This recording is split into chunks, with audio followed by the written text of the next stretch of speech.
5. Go. Hello and welcome. We're so happy to have you with us today. We're doing a wonderful conversation here about video and publishing. And we're going to go at it from 3 different angles because, of course, one of the most interesting aspects of video is how it can be integrated into what publishing needs it to do. Whether it remains strictly an outside marketing tool, whether it remains something that the publisher itself is shaping and trying to get communications of a very specific kind to the readership, is always a question. You'll see a parallel to this as we talk at some points to podcasts, which are something we're wrestling with in the audiobook end right now, and that an audiobook is not the same as a podcast. It is not a product of the publisher, and yet it can be very powerful in helping get readers to what a publisher wants them to see and do. So my name is Porter Anderson. I'm with publishingperspectives.com. We hope you'll join us 5 days a week. We are a free medium and we cover the international trade book industry. And with me are 3 terrific speakers that you're going to be very pleased you met.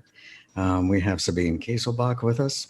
We have James Crawford, and we have Sarah Lloyd. So we are representing London, Edinburgh, and Berlin here today, which is kind of wonderful too. One of the great parts of our Zoom lives here. So welcome. I'm going to ask each of our speakers here, each of our guests, to start with a quick backgrounder on him or herself, just so that we get an idea of where they come from to do the work they do, what it is they're up to these days, and a couple of perspective points like that. And then we'll get more deeply into how they play into what we're doing. Sarah, will you introduce yourself to us first, please? Sure. Hi, everyone. I'm Sarah Lloyd, and I am the Communications Director at PanMac, and I have a special remit around digital as well within that. So I run all of the marketing and publicity teams at Pan Macmillan, which is a UK trade publisher, part of the Macmillan Group, which is part of the Holtzbrinck Group. And I have a few teams that are running the communications for our authors and our books, which are split up divisionally. And then I also have a central team, doing very exciting work, who run all of our digital platforms. And that is the platforms, mainly doing work on the platforms that we actually own. So our own social media, our own website, our video, which is what we're talking about today, our video channel. Also doing our email marketing through our email databases to different groups, and yeah, doing social media and also paid digital advertising. So that team runs everything that we do basically in the digital sphere across our lists. So that's my team and what I do. That is a lot. I'm a little tired just hearing you go through it all. It's terrific, Sarah. Sarah and I have known each other for quite a while, I should say, and I've been admiring what she's doing at PanMac for a very long time. So we're looking forward to hearing more from you in a bit. Sabine, would you talk to us a little bit about your background? And you're now working with Deutsche Welle. Yes, I'm the literary correspondent of Deutsche Welle. The Deutsche Welle is DW, Germany's international broadcaster. I'm working on literature or with literature for TV, online, and I'm responsible.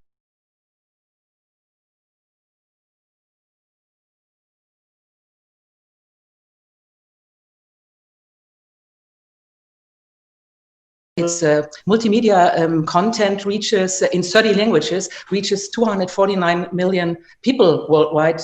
Unfortunately, not our channel, but the whole company is international. It will be soon. I hope so. We're working on that. Just more stories from Publishing Perspectives. That will do it. Yeah.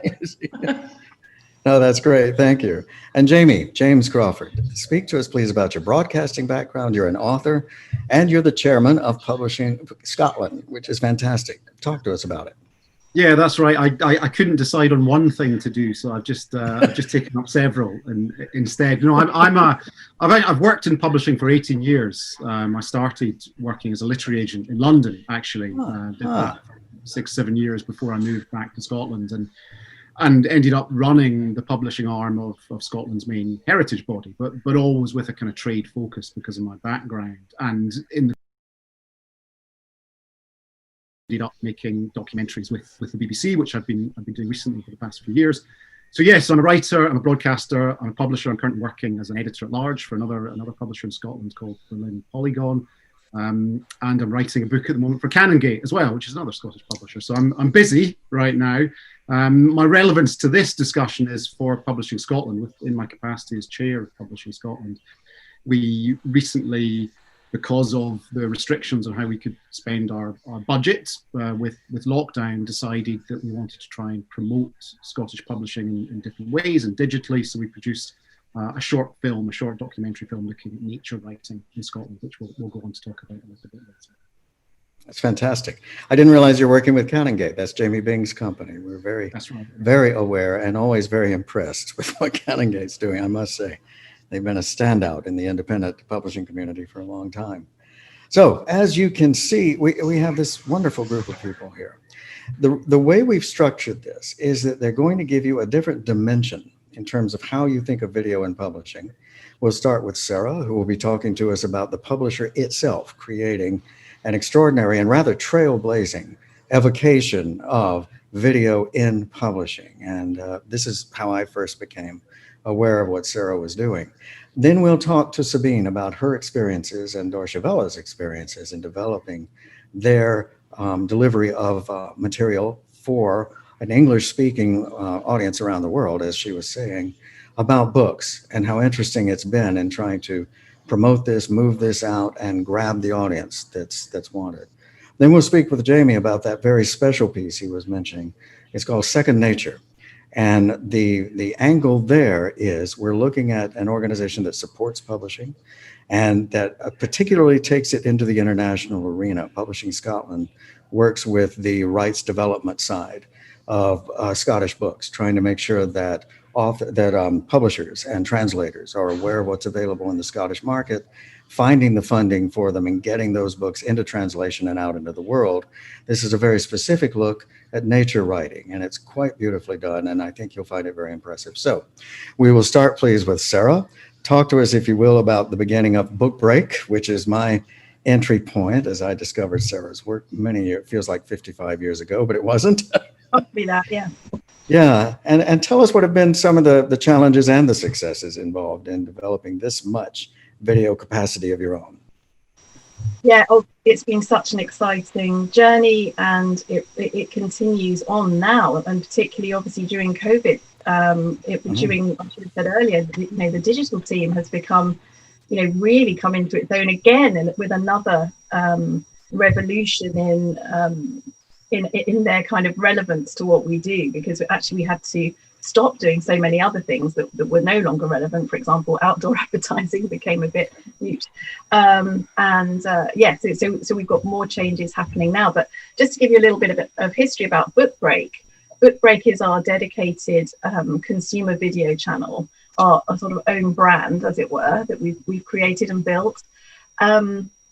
Would you believe we actually started this in around, I think we started our channel in 2009, but we started doing something really dedicated within that channel in about 2013. I'm doing this slightly from memory, but in 2013, we actually commissioned a proper journalist, as it were, to host a kind of almost like a little mini TV show, which we recorded professionally in a studio with a sofa. We kind of created a TV sofa program of our own, because there wasn't one dedicated to books by that point. After a short while, I think it was probably a year to 2 years, maybe it was around 18 months in or a bit before, we started looking at this and thinking, do you know what we've done here? We've kind of taken a TV model, something we missed in the industry, which was TV talking about books. And we tried to replicate it in our digital channel. And a few very bright young sparks in my team came to me and said, do you know what, we think there's a way of doing this differently. And the way that they came up with was really the beginning of what you see in Book Break today. And what that was a dedicated YouTube channel dedicated to books, where we evolved that brand of Book Break. But the way that we did it was completely different. It was much more, shaky camera on an iPhone, not quite, but, more almost homemade feeling, more informal, presented by someone who's part of the community, not by an established journalist. And when I say part of the community, I think what I'm really talking about there is BookTube, because there is a very distinct BookTuber community within YouTube and within the internet. So we started off and we actually went out to the market. We went out to that community of BookTubers and we actually hired a creative producer for Book Break from within the community. And that was the first step to doing something incredibly powerful, which is where we sort of thought, actually, what we need to do here is we need to get peer-to-peer. And so we hired that person and they started to make these little mini book break series. And at that time, we were doing one a week, much, much shorter than the original plan where we'd gone out with the TV kind of rip-off. So about 10 minutes, something like that. And as I say, more informal, more chatty. How we've evolved that is really, really interesting. So we've expanded it massively. We have about 20,000 plus subscribers to the channel at the moment. The reach is obviously much, much bigger than that, but that's the actual subscribers. And our videos, for example, this year have been viewed over 300,000 times. People have spent nearly 20,000 hours of watching our content so far this year, and that equates to about 2.2 years of watching in 2020 alone. I'm sorry, I'm just getting distracted by my own statistics here, but basically they're good ones. What we've learned, I suppose, is that informal, chatty way of talking about books really, really works. That there's a very, very important booktuber community out there and they need to feel involved and engaged with what you do. So we've also started doing things like inviting those other booktubers to do guest slots. We've also expanded even beyond the booktube community, and this is where I think it gets really interesting, into people who are making YouTube videos about other media, like say, for example, film or cookery, and bringing them in. And the way that that's worked really nicely is that we're obviously kind of through them reaching other audiences that are akin to books who may have an interest in particular segments of our books. So that's been very, very useful. And the other bit that we started to bolt on is we've gone into a more regular cycle. So now we're doing Tuesdays and Thursdays. The regularity and being in the same slot and it being quite short are all really key. The other things we're discovering are that covering a number of books rather than a single book is really important. So I don't know if you can all remember the days when everyone was making sort of book trailer videos. I mean, those days are really long gone in terms of genuine efficacy about engagement and turning those things into sales. But this way of doing things where you focus on perhaps a genre or a niche interest and then cover a number of books. And what we do as well, importantly, is we don't just cover our own books. We cover books that we genuinely think will be of interest to the community. So it's very, very audience focused. And then within that, we'll highlight some of our own books for sure. But actually that kind of publishing neutrality has really served us well as well. The other bit that we've bolted on is that we've, over the last couple of years, started really building up an email newsletter that sits alongside the program, well, not the program, the videos.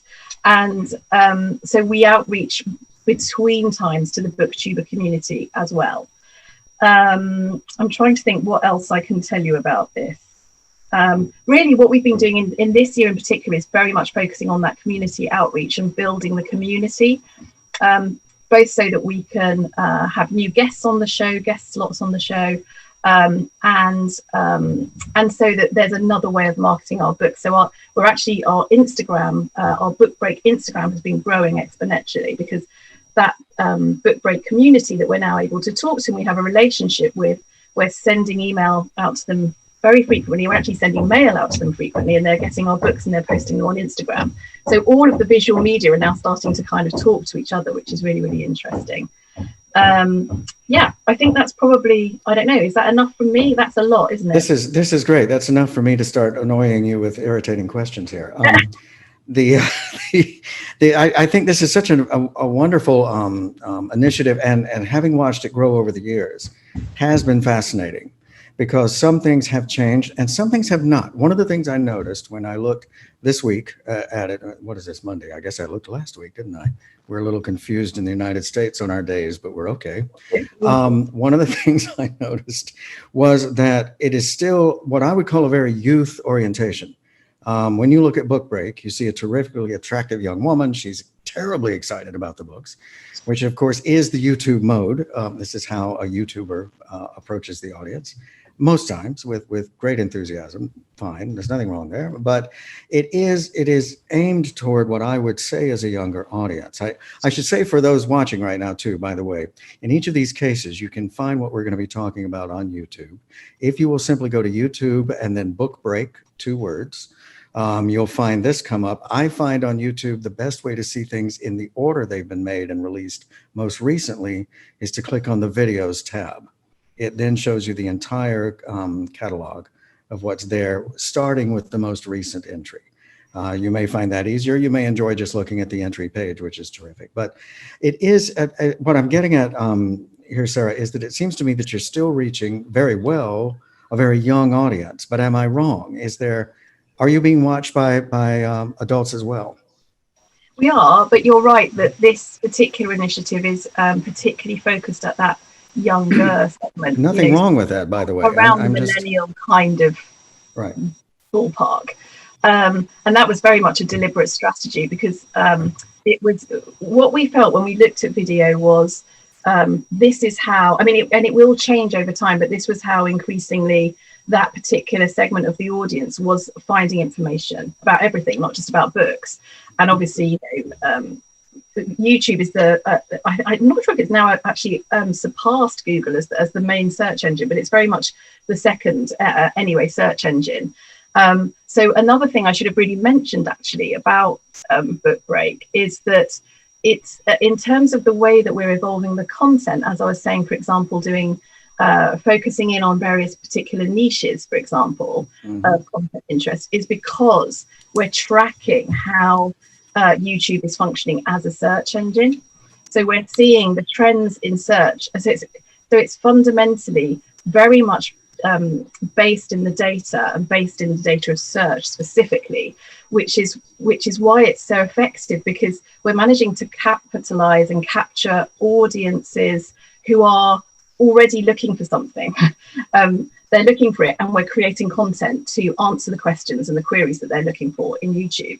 And that's why, for example, we don't do very often a book break episode that's about a single book, because in that environment, people aren't really doing that. They might be doing that on Amazon, but they're not doing that in YouTube. In YouTube, they're generally thinking, oh, I'm interested in such and such.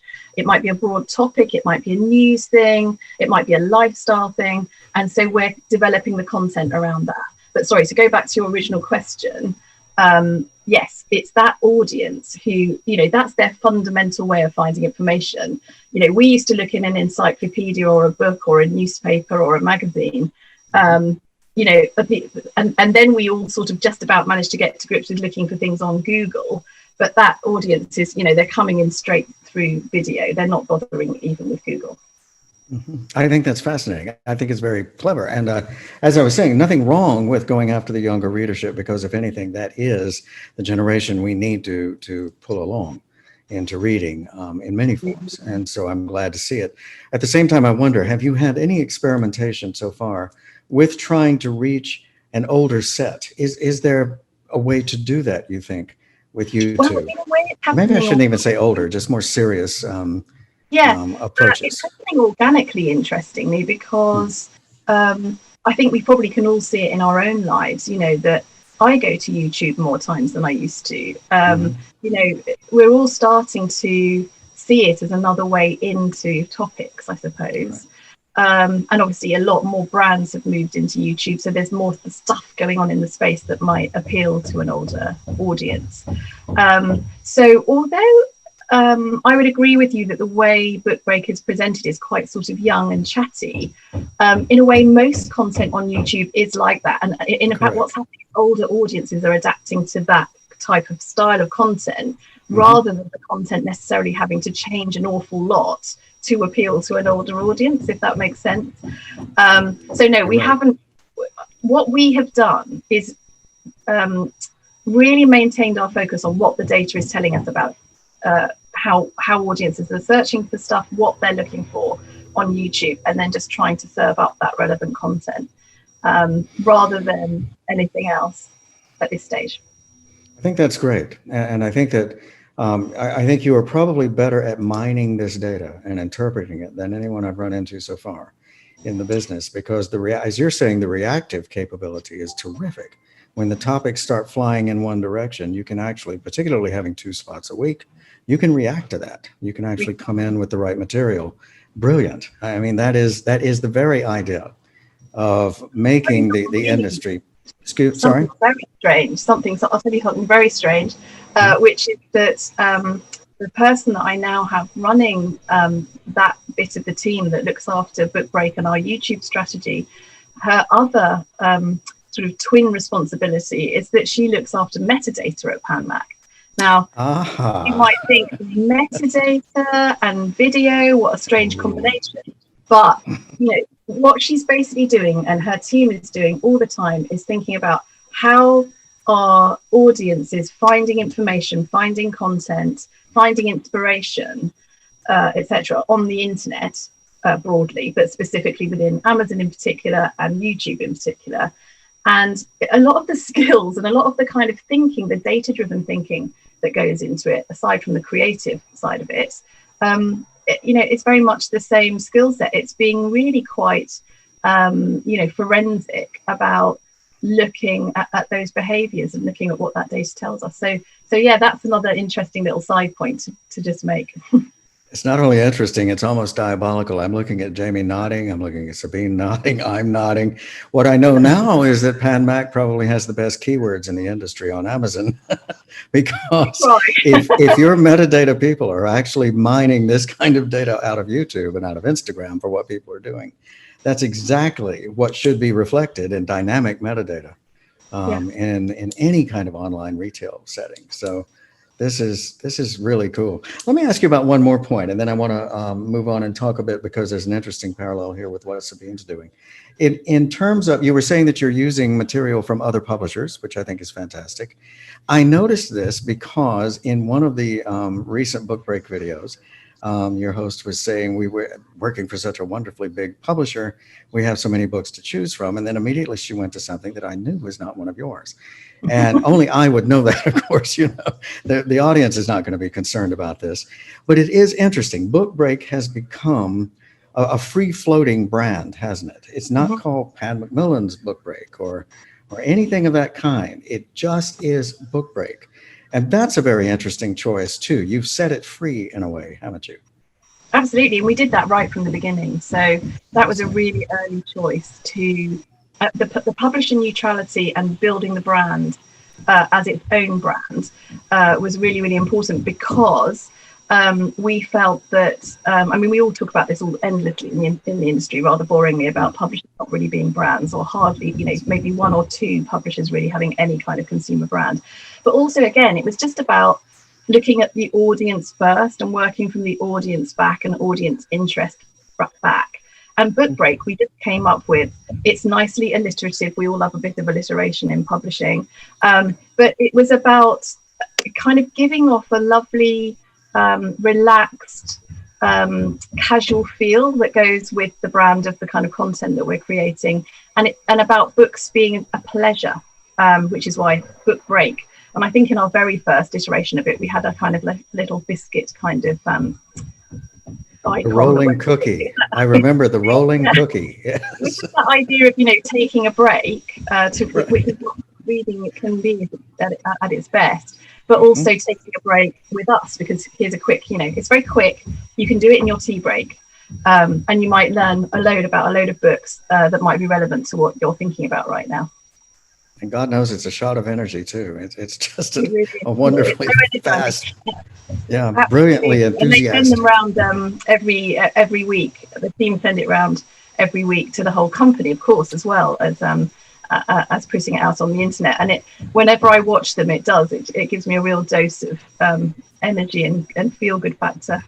Right, which is welcome inside any company, particularly these days. So I can understand. Wonderful, thank you. Now Sabine, the parallel here, and if anything, it may be an apposition. I was noticing here as we're talking with Sarah. What I would say about Deutsche Welle's approach is that it is not the youth approach. It is actually looking at perhaps a more mature, maybe more experienced reader. But you may need to set me straight on that. Tell me something about Deutsche Welle's approach, how it's come to be what it is, and how is the response going to it?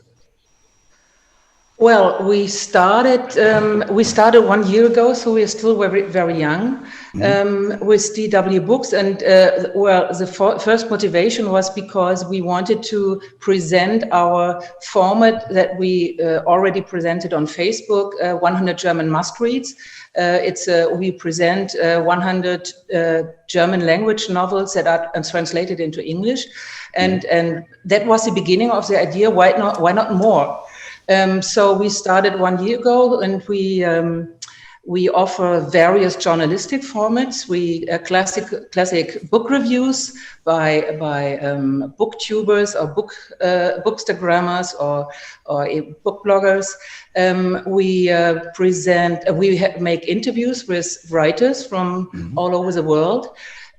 We have reports on countries and writers and about their situations. We meet writers to talk about, maybe the country is right now in the headlines, like Belarus. So we had an interview with a writer from Belarus.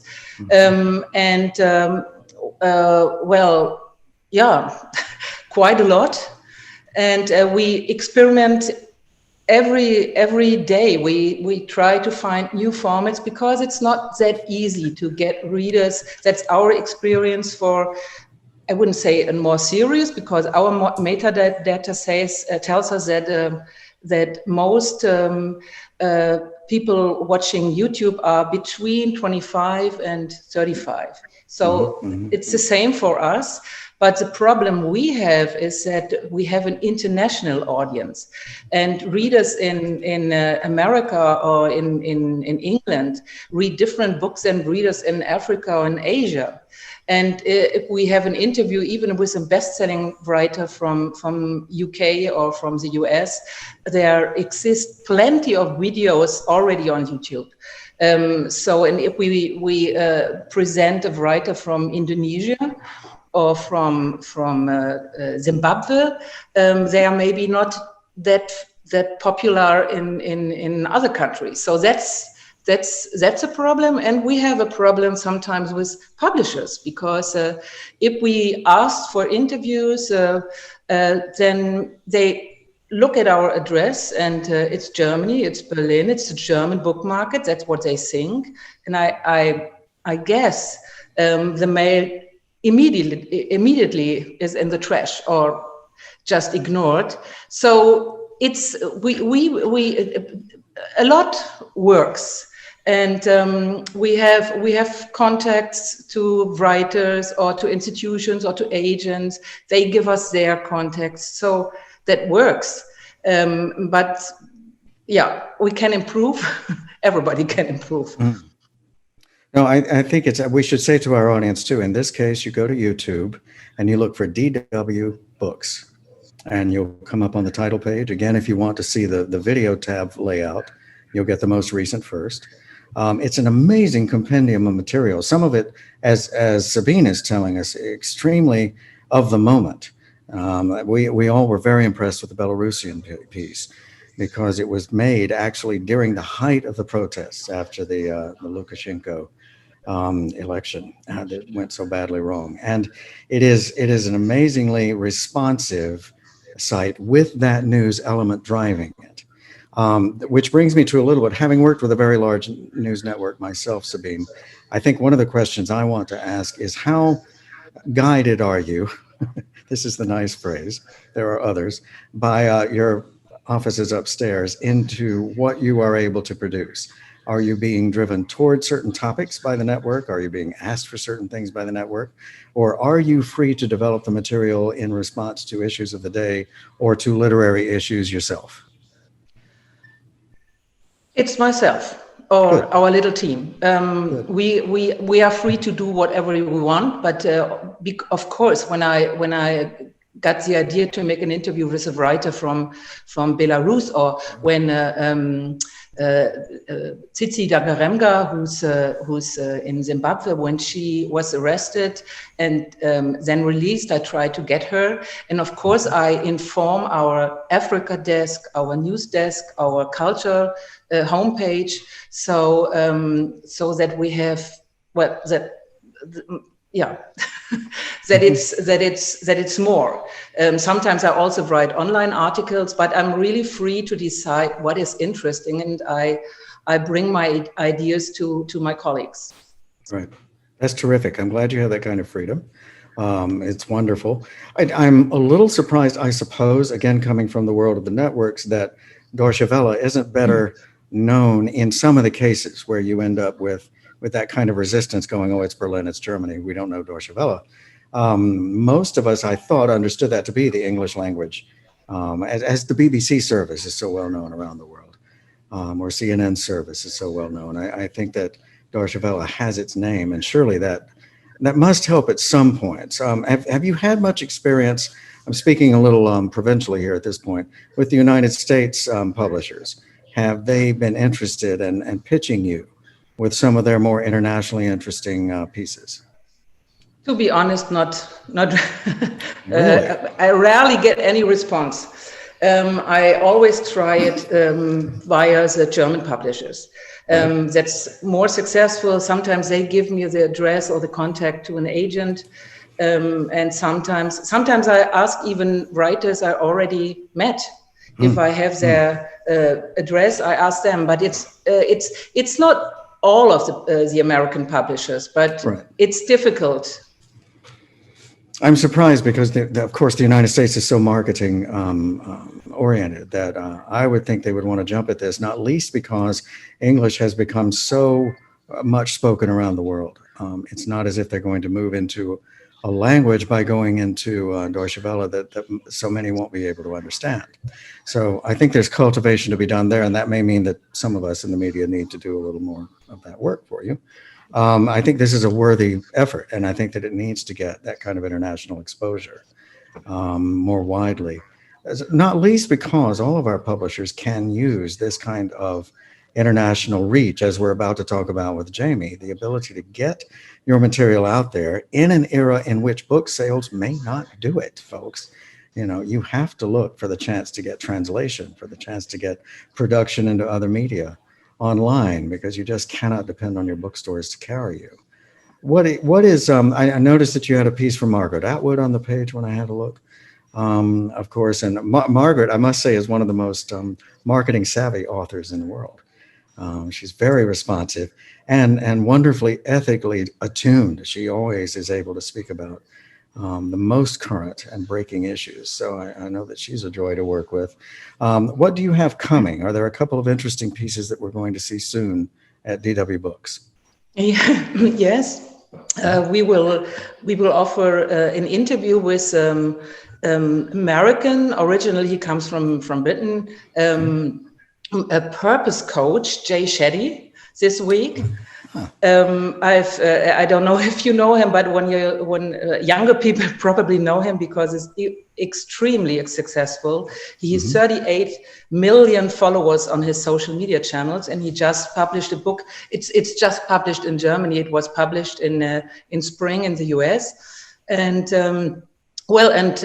we have a trip to Portugal and introduce some writers from Portugal who are not already translated into English or not even into German. These are the two forthcoming videos. And right now we're developing a new format, an animated format. So be surprised. You're busy too. Do you have a schedule? As Sarah was talking about having specific slots, the regularity can be useful.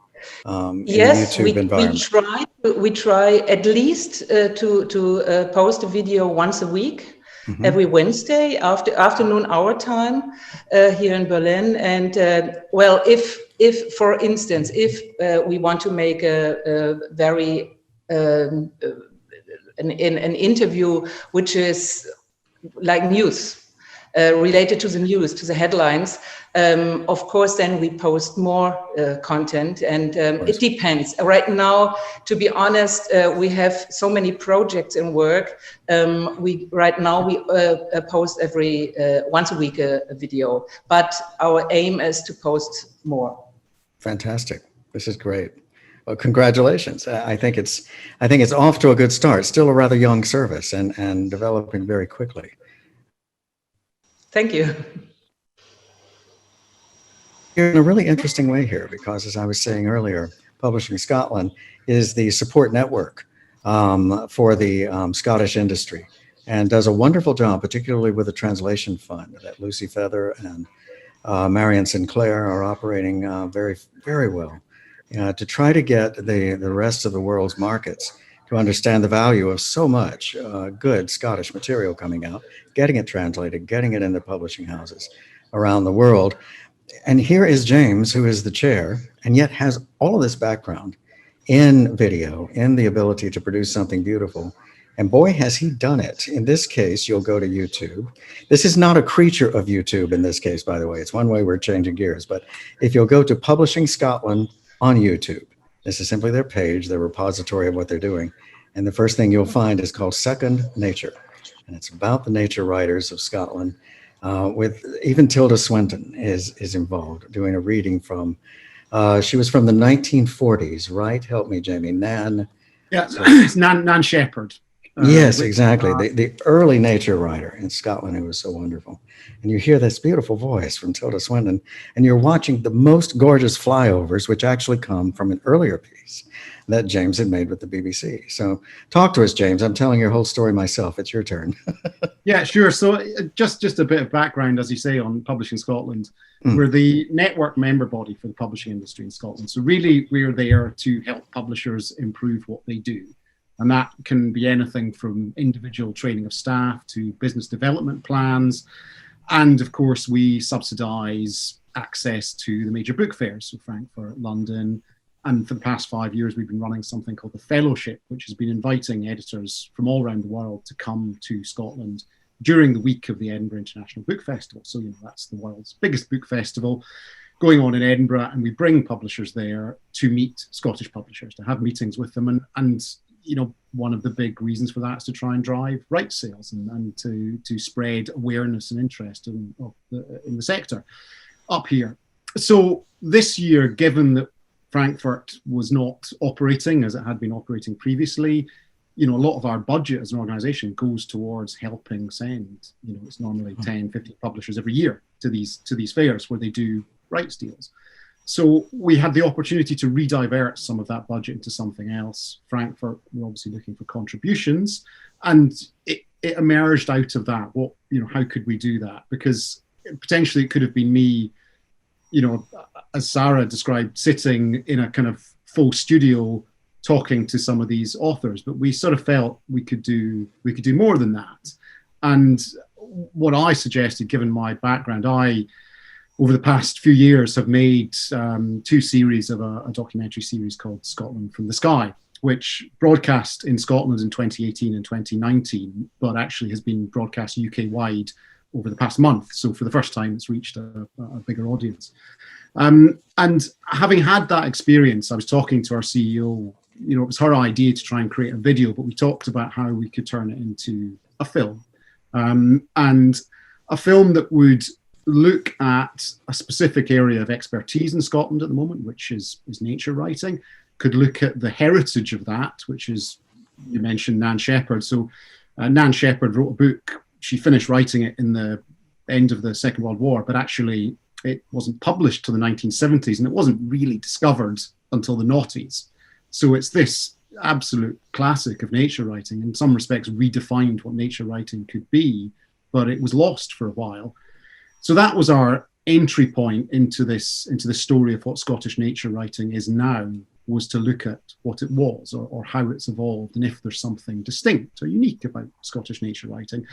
Luckily, the audiobook of The Living Mountain is narrated by Tilda Swinton, so we were able to get that audio and use it as the first thing you hear is that very recognizable, very distinctive voice.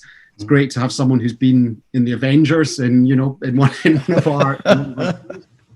And that then takes you into a consideration of what Scottish nature writing is right now, looking at some of the, someone like Kathleen Jamie, who really is known on a kind of world stage, and then perhaps lesser known names, but who are incredibly talented and are very much upcoming. And to suggest that in Scotland there's a movement, there's a new wave of nature writing that is of international relevance, not least because it deals so urgently with climate change and nature and the nature of climate. But I think one of the things that we try to do with it, and partly this goes back to what Sarah said about how television deals with it, is television struggles with books. It doesn't tend to do it very well. Books emerge and there'll be a series of shows that will appear for a year and then they'll disappear again for 5 years, and TV won't cover books again, and this is in the UK I'm talking about. So I suppose partly I wanted to make a film that felt like how I would like television to cover books. Now that doesn't mean it's going to go on to change how these things are done. And what's interesting about what Sarah said is it's very impressive what Macmillan and Pan Macmillan have done to develop a community, to develop people who actually watch it, because it's one thing for us to produce this film and really the key audience. Jamie, let me interrupt you just a second. We lost you for just a moment, just a glitch there. Can you go back to the point where you were saying about how television shows will appear and then they'll be gone again for 5 years? Pick it up there. Just to how the UK has dealt with books, right? For certainly the last 20 years, is that there will be programs that deal with books, and they will be, they'll be in vogue for a short period of time, and then they won't be on our screens for 5-6 years. Then they're in vogue again, then they disappear again. So, that's not great for the publishing industry. That, books are exciting, then they're not exciting. I mean, there's a lot happens in adaptation, but actually people talking about writers and the books themselves is not something. It's done very well on radio, actually, in the UK. Actually, for a bit of background, the whole reason I ended up working with the BBC is that for a previous book I'd written, I was on a program called Start the Week on Radio 4. And Start the Week is, in many respects, it comes on straight after the Today program, which is, or certainly has been, the most listened to radio program in the UK. Normally has about 10 million listeners, which then goes straight on to Start the Week. And Start the Week is an issue-led program, so it's very much, it tends to be topical or skew towards the topical, and it tends to always have one or more contributors. It's normally 4 contributors. One or more of them has probably written a book and has a book coming out right now. So, it's very much on the radar for all the publicists for the industry. But Start the Week is a very good example of how to insert books into a contemporary conversation. But there is no television equivalent of that. And I suppose this is what we were trying to do, was almost make something a bit like that in video form, in short form. But it is very much about reaching an audience as well. It's one thing to make a nice video, but actually people have got to watch it. And I think for us, that's the next challenge. We will be sending this to many of the contacts we have, certainly in the right side of things. It will go out to all the people, all the editors who've come over to Scotland as part of the fellowship. So it'll help, I hope, drive rights interest. But we want as many people as possible to see it and to enjoy it. And I think with anything like this, that's the challenge. And that's, to be honest, that's whether you're making a video for YouTube or whether you're making a television program for the BBC. You want people to watch it. Otherwise, what's the point ultimately? Sure, and it is a battle, as we say. I mean, even about reading now, what we have to confess is that we are competing for attention with all of the other media. It's no longer just a question of even competing for time, because even a reader is being dragged away by Netflix and dragged away by by Hulu and dragged away by music, etc. What I find so interesting in Second Nature, you're playing at several levels here. For one thing, you do show us book covers as you move through the authors we're hearing from, but there's no heavy focus on the book itself, on the object, on the thing itself. There is simply this conversation going and a reading going from each author. It's a fascinating little interplay, because at a couple of moments, you're not even sure if one of these brilliant writers is reading from something he or she has written, or is actually sitting there talking to you at this point, which is great. It's incredibly, it keeps you off balance. It keeps the viewer catching, going, God, what did that person just say? And you one of your authors, I'm afraid I'm forgetting his name right now, but he says that nature writing has a job to do. And that very clearly sets the climate change angle, because the next level of how this thing works on a viewer, as I see it, beyond that of the fact that we're looking and hearing from the authors, seeing the authors, not knowing all the time when they're talking their material and when they're talking off the top of their heads, but also the urgency that you start hearing from each of them is fascinating. Nature writing has changed, and one of the writers is very clear about saying she had to adjust her own head about what is it to write about nature, because it once was the glory of nature, the revelry, that we could all go out into the pasture and enjoy the sounds of the locusts, right? And instead, not at all. Now there is a mission, there is a concern, there is an emergency. And hearing this from each of them in their different patois, their different literary patois, is something that really comes to light while you're seeing the most beautiful scenery. I think the tourism board should fund you now. You've really done a great deal. As soon as we can get back on the planes, we're all coming, so brace yourself. It's really an amazing, and I guess lastly what I'll say, I'm kind of rambling here, but the last thing I want to say is that another level you look at this on is that you have taken an issue that Scotland itself can do, because it has this scenery, because it has this nature, and so much pristine nature that has to be protected. This is a way of looking at your own market. And I'm talking now to the audience about wherever you live, looking at your market, seeing what it is that you bring to the world of literature that another market may not be able to do.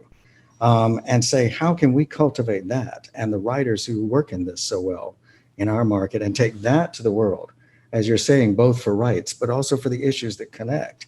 All of this leads me to the question, is it possible to find other such Scottish-born issues, Scottish-specific issues and bases to move forward with on more pieces?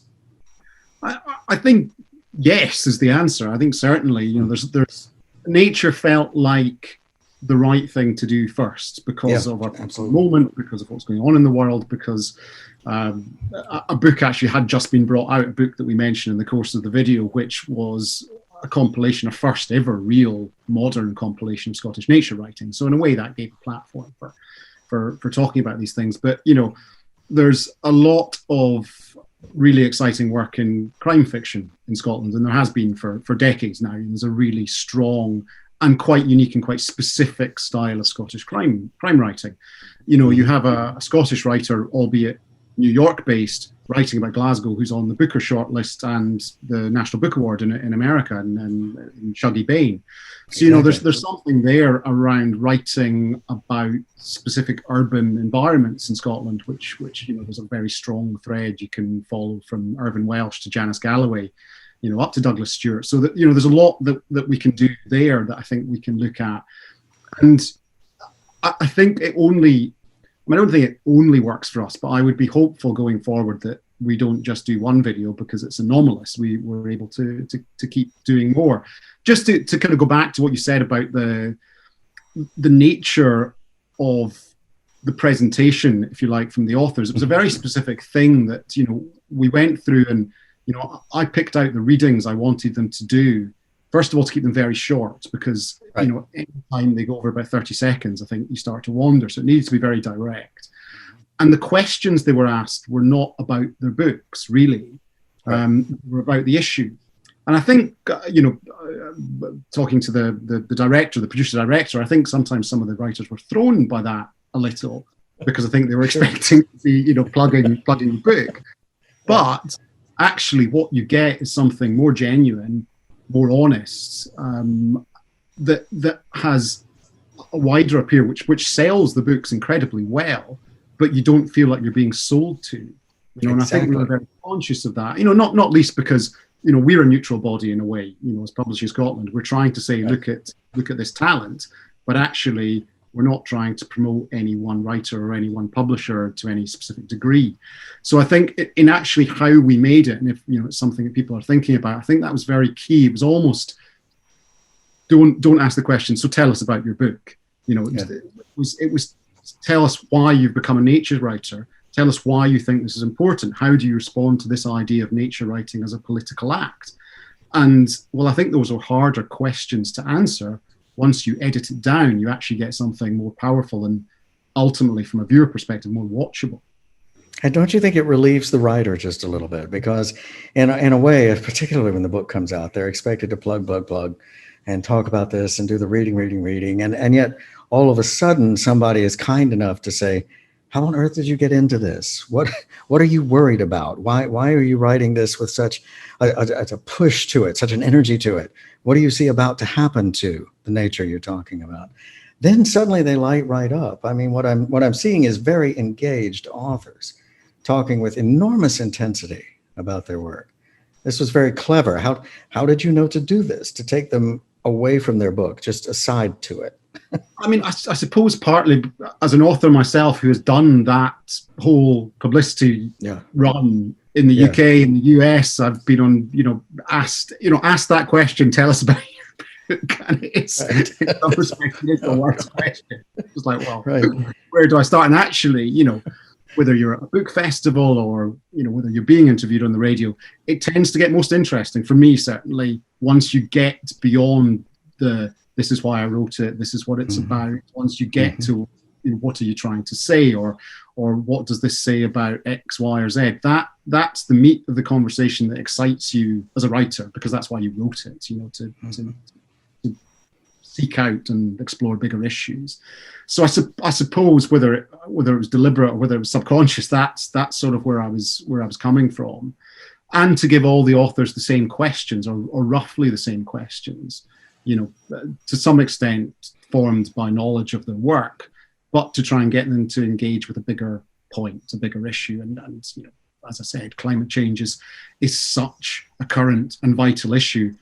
It would be hard not to talk passionately about it. And I think they all do, and they all talk so well about it. And to intercut that with readings, but quite short readings, I think combines very well. And I should say too, those of you who are going to have a chance to look at Second Nature and watch it, it's 18 minutes long, doesn't take much time, and you will fall into it and you'll want it to last for 2 hours. You'll see Jamie in it. One of the most intriguing parts of this is that this is something that's, as he's saying, has been created by somebody who knows what he's talking about and has been through what these authors have been through. So he's not only able to get into their heads, but he's able to tie everything together as a continuum, a kind of personality who's with you all the way. You have a guide. You're not just looking at something, flipping from one side to the next and seeing fast cuts you can't understand. And I think that this helps. Your own urgency and your own commitment to the material comes across very well, Jamie. And I think that that's something that you wish for everybody. You almost wish that anyone working in this medium had the kind of personality who could carry the load with everyone inside it. And this is not always the case. Jamie, one last question here. You started by talking about the funding being freed up by the pandemic, which is one of those oddly good things about what we're going through. There are not very many. But here is this money that you were able to put into making this piece, because so much was not available in terms of sending people to and from the great trade festivals of the year. Are you able, on the basis of the strength of this piece, to argue to the kind of funders you work with? I know it goes all the way back to Creative Europe and to many of the organizations and companies in Scotland. can you say, look at what we were able to do here, and build funding so that once we're back in our vaccinated future, may it be soon, and are able to get back to our trade shows and spend the money there, sending everybody in and out of those shows. But can you keep doing this kind of material? Are there talks underway about how can we fund this as an ongoing thing? Yeah, I mean, there are, and I should point out, it's not very much money. Right, you know, right. I mean, partly we were lucky because I'd made these programs for the BBC. I was able to ask permission from the BBC for some of the particularly drone footage, and that's drone footage from a quite expensive, 6 hours of BBC production. So that obviously helped. Mm-hmm. At the same time, I think it could be almost as strong a film without that, because a lot of the strength comes through the way that the writers speak and the way that together. So I don't think it requires much in terms of our budget. It really is a very, very small amount of money, even though we were commissioning a professional filmmaker. Because I'm chair of Publishing Scotland, I was able to work without a fee. So my usual incredibly high was not factored in. And the thing is, because in publishing terms, when you talk to writers, and there's that old cliche about write what you know. I mean, in a way, my attitude towards how we made it, because I'd made these documentary series, which is very much me as a presenter moving through a series of stories, that was what I knew how to do. I'd watched how the filmmakers pieced that together. So we took that approach, and I think it was a relatively successful approach to do it in that way, and not something I'd necessarily seen attempted for books before. So I think that worked well. But yes, in terms of the ambition to do more, certainly that's there, and I think we should, because it then builds up a nice catalogue of videos over time, even if it's just one a year. These books don't go away. The rights can still be sold. Sometimes rights are sold many years after a book is published in its original language. So the rationale for it remains. And in trying to promote Scotland internationally, there's a kind of arm of Publishing Scotland, which is called Scottish Books International. I think this is a really strong thing for us to be doing, because I think it can reach those audiences we can't reach other ways. I'm so glad to hear you say this, because I think you're right. I think you've walked right into a tremendous way to go at this, and we can only hope for more from it. Let me very quickly then, in the time we have left, I want to go around to each of you once more for a very quick thought along these lines. Our audience today, of course, is based in Indonesia, but it is also heavily populated by folks from all over Southeast Asia, and many of us from the rest of the world. We're all watching the Jakarta Content Week programming because it's very rich. What I'd like to ask each of you to think of in your own context is, what is the first thing that a market might want to think about, and that a publisher in a good publishing market might want to think about in terms of moving toward doing the kind of things each of you is doing? Sarah, if I'm a publisher sitting in Jakarta right now, and I want to actually move toward a page myself on YouTube and to set up a channel like Book Break, with all the experience and all of the things that you encountered that you wish you'd known ahead, what would be the first thing you'd say to that publisher to start with in terms of thinking, how do I do this? Well, I think you might guess from what I was saying earlier, but I think looking at your local market, your local audience on YouTube, and what are people watching? What are people looking for? Doing that search analysis, and also looking to sort of tangential, potentially if there's no other publishers doing anything interesting, look at some tangential industries and YouTubers that are working around similar topic areas, and seeing what they're doing, and seeing who has high engagement, high subscribers, but engagement in particular, views, comments, that kind of thing. So start with the audience and the platform, and work back into what you've got. The fundamental mistake we made right at the beginning was to start with our own idea of what people wanted. And actually we quickly pivoted, and luckily it was a long time ago, so we're well ahead of the game now, but we quickly pivoted to, well, actually, what does the audience want? So that would be where I would start. And then the couple of things that I would say that I would pick up on from this discussion today to just highlight are, the authenticity is absolutely vital. The authenticity of the presentation, the voice, and an 80-20 rule in terms of content versus selling. Someone said earlier about, not doing the hard sell, or basically an 80-20 rule at a minimum, and preferably hardly any selling at all, actually, because you will sell the content by engaging people with it without them feeling like they're being sold to. Fantastic. Wonderful advice. Sabine, if you're looking at a market that's trying to find, perhaps you're looking at a market with publishers who are talking to a local news medium, saying, could you give us the kind of material you do if we provided you with some excellent authors to interview, with some excellent material that we have about the books we have coming out? How would you understand a publisher to make the most sense of this in trying to approach a news medium in another market? What would you say? Thank you. I would say thank you if I would get some material offered. And what was the question? I didn't understand the last sentence. If you're in a market and you're in the publishing industry and you're hoping that a news medium there will do something like DW Books, how do you talk to that news medium about it? How do you tell them the value of it? It's different. I mean, sometimes it's really interesting if you have if you have a writer, if you have a book about a very special issue about a country which I want to know, and sometimes it's much more interesting if it's a book about a universal issue like climate change or something like that. So I can't say it's only this or only this. It depends. It depends if I'm captured by the book, if I'm captured by the topic it's dealing with. So there is no law how it works all the time. Mm-hmm. What I'm hearing you say, though, that I think is maybe the most salient point, is that as our publishers look to our news media to try to get more support of this kind, the issue is usually the way in. Rather than just saying, we have a book, we have a book, we have a book. Who doesn't have a book now, right? Instead, if you come in and go, this issue you're covering so closely right now, we have this marvelous book that's right on it.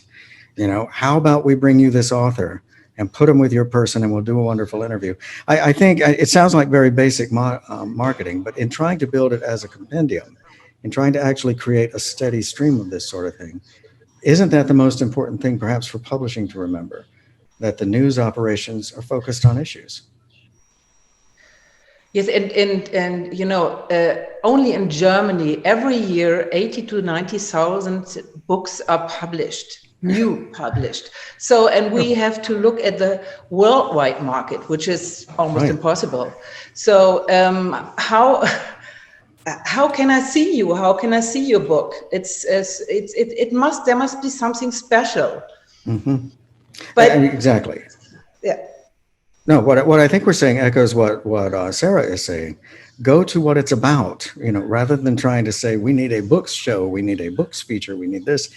Go to what the books are about and you'll find the interest sitting there, probably within the news media as well as within the audience. So I think this is very instructive. And lastly, Jamie, this is, I'm probably giving you more competition than you'd like, but if we said to other markets of the world and to their network and support organizations, look at what Scotland's doing right now, which is basically what I am saying to some other markets, look at the way they've come up with one instance, one kind of writing in Scotland, and they have built it out in a beautiful way so that it can support rights, it can support the internationalization of the country's literature. How do you guide them? How do you say what they need to think about from the beginning? Is it the professionalism of your work, or is it the nature? Is it going back to that thing of finding what is specific about their own market that they need to promote? I think it probably is finding what's specific. It's finding, Sarah mentioned authenticity. You've got to find the right thing. You've got to find, your best foot forward. What feels like it's current, what feels like it is issue-led, and then try to create something out of that. And I would imagine most territories will be able to do that without a great deal of thought. They'll be able to find those things that that feel like they're special, and they're always, these things come in waves. I think we often find territories where people tend to be writing around similar things or in similar ways, and we see it from all sorts of different territories. So I think that's probably the right approach to have.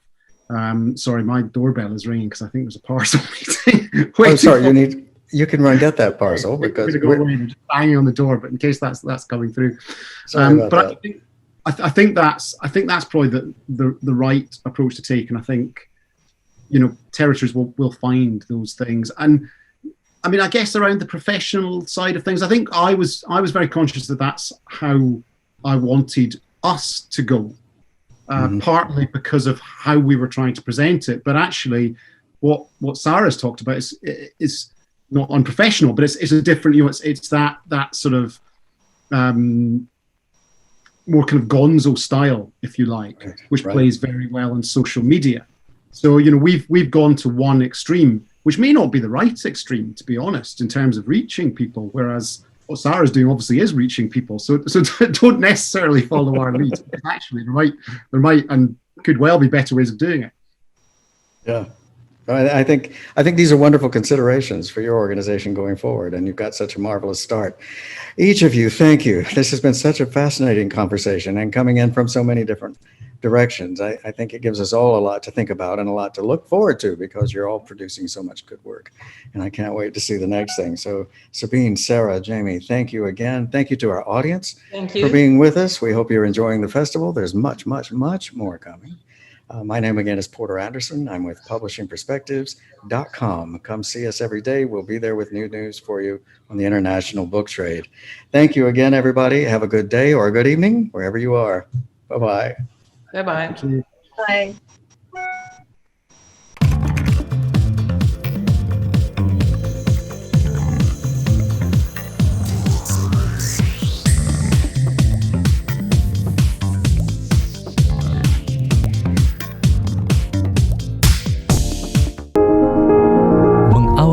Dengan informasi terkini, menjadi sumber referensi dan inspirasi di setiap aktivitas. Melalui news video portal, segala informasi dapat tersajikan cepat, akurat, dan lengkap. Dengan kekuatan teknologi digital, Midcom.id hadir dengan berita pilihan yang dikemas secara menarik. Midcom.id, digitally inspire people. Sudah 15 menit, masih kejebak macet. Tenang. Daripada emosi, 15 menit Anda jadi lebih berharga kalau bersama saya. 15 Minutes, setiap Rabu, jam 6 sore lewat 45 menit. Mediaindonesia.com hadir dengan opini cerdas dan narasumber kredibel, mudah diakses, informasi berkualitas ada di genggaman Anda. Klik di browser Anda www.mediaindonesia.com dan temukan pandangan berbeda, karena fakta bisa sama, sudut pandang boleh beda. Mediaindonesia.com, views and news.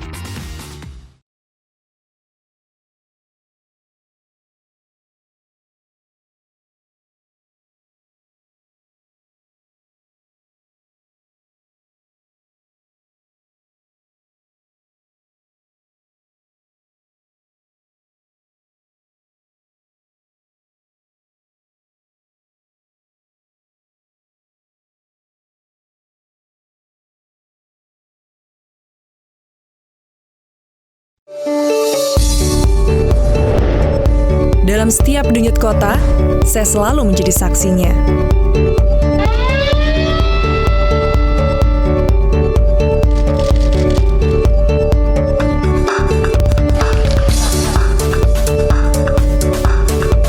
Disiarkan lebih dari 20 televisi jaringan Jawa Pos Group. Jawa Pos TV, paling Indonesia.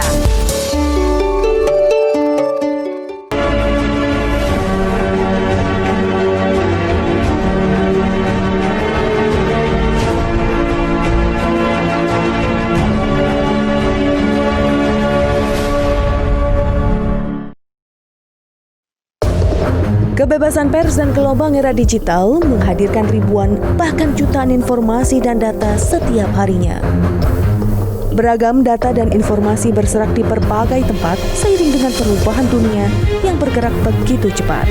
Media-media baru pun bermunculan, namun kualitas informasi seolah tak lagi menjadi prioritas. Bahkan, tak sedikit yang abai pada etika jurnalisme. Untuk menjawab tantangan itu, Kata Data hadir sejak April 2012 sebagai portal media di bidang ekonomi dan bisnis. Beragam sektor diulas mulai dari finansial, energi, pangan, hingga industri kreatif dan digital. Artikel mendalam dan komprehensif dengan sajian infografik yang menarik menjadi karakter utama dari Kata Data.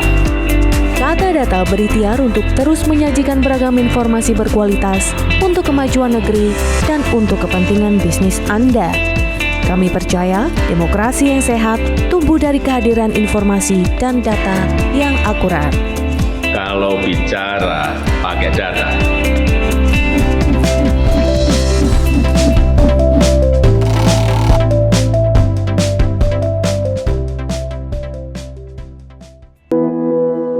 Hidup terlalu pendek untuk membiarkan pemikiran-pemikiranmu, ide-idemu terdiam begitu saja.